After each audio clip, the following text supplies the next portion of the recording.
مساء الخير. النهاردة هنعمل النجريسكو. وما أحلى النجريسكو؟ طبعا ده من أحلى أنواع المكرونات اللي ممكن ناكلها، اللي طعمها مختلف، اللي بتودينا حتة تانية خالص، اللي بتشرفنا في أي عزومة وفي أي وقت، وفعلا جميلة جدا.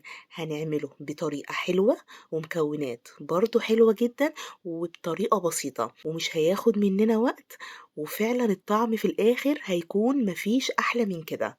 أنا متأكدة إن هو هيعجبكم، بس أهم حاجة اوعوا تنسوا لو عجبكم الفيديو لايك وشير واشتراك في القناة.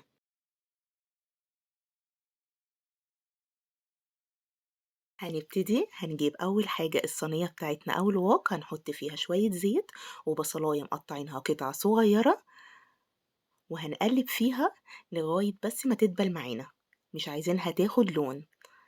وهننزل معاها بالفراخ مقطعينها قطع صغيرة، ده حوالي نص كيلو بانيه، أو لو عندك صدور صحيحة برضو قطعيها قطع صغيرة.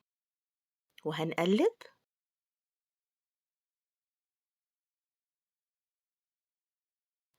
وأول ما توصل للون اللي احنا شايفينه هننزل عندنا بفلفل ألوان وفلفل أخضر. الحاجات دي كلها هتطعم معانا الفراخ وهتخلي طعم المكرونة حلو جدا. معلقة ملح، نص معلقة فلفل، معلقة بابريكا، نص معلقة زعتر. وهنقلب،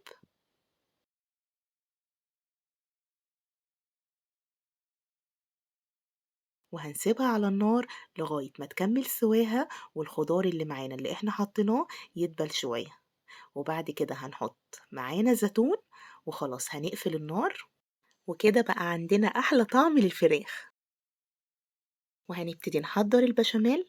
هنحط معلقتين كبار سمنة أو زبدة على شوية زيت، وعليهم 3 معالق دقيق، وهنقلب لغاية ما الدقيق بس يستوي معانا علشان ما يبقاش ليه طعم.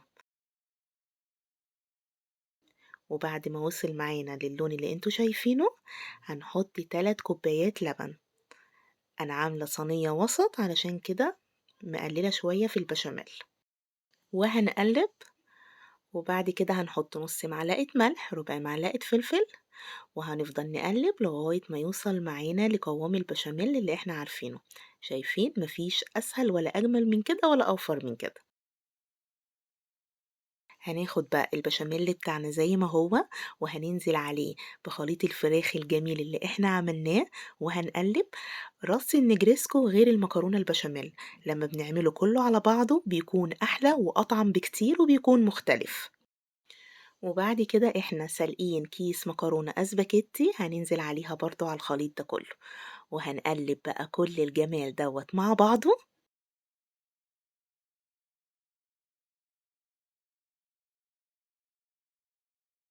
وبعد كده هنجيب الصينية بتاعتنا وهننزل فيها أحلى نجرسكو ممكن تاكلوه. كفاية شكله دلوقتي بجد تحفة.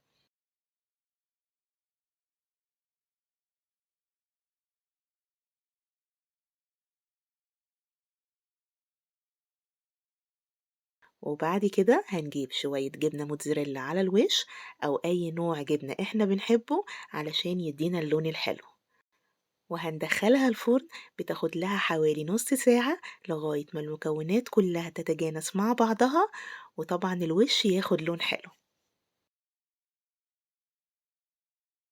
وكده بعد ما طلعناه من الفرن، شايفين الجمال، شايفين الحلاوة، مفيش أحلى ولا أجمل ولا أسهل من كده. شايفين بقى كله على بعضه فعلا خطيرة، والطعم بجد رائع. مفيش حد هيندم لو جربها. من أحلى الأنواع اللي ممكن تاكلوها للمكرونة، وفعلا جميلة جدا ومختلفة. لازم تجربوها ومش هتندموا زي ما قلتلكوا، وبجد هتدمنوها. أنا من أحلى الأطباق اللي بحبها في حياتي، ولو كلتها كل يوم ما بزهقش منها. فعلا جميلة قوي. جربوها وقولولي رأيكم. وكانت معاكم أسماء إبراهيم، وأشوفكم المرة الجاية في وصفات أحلى وأحلى.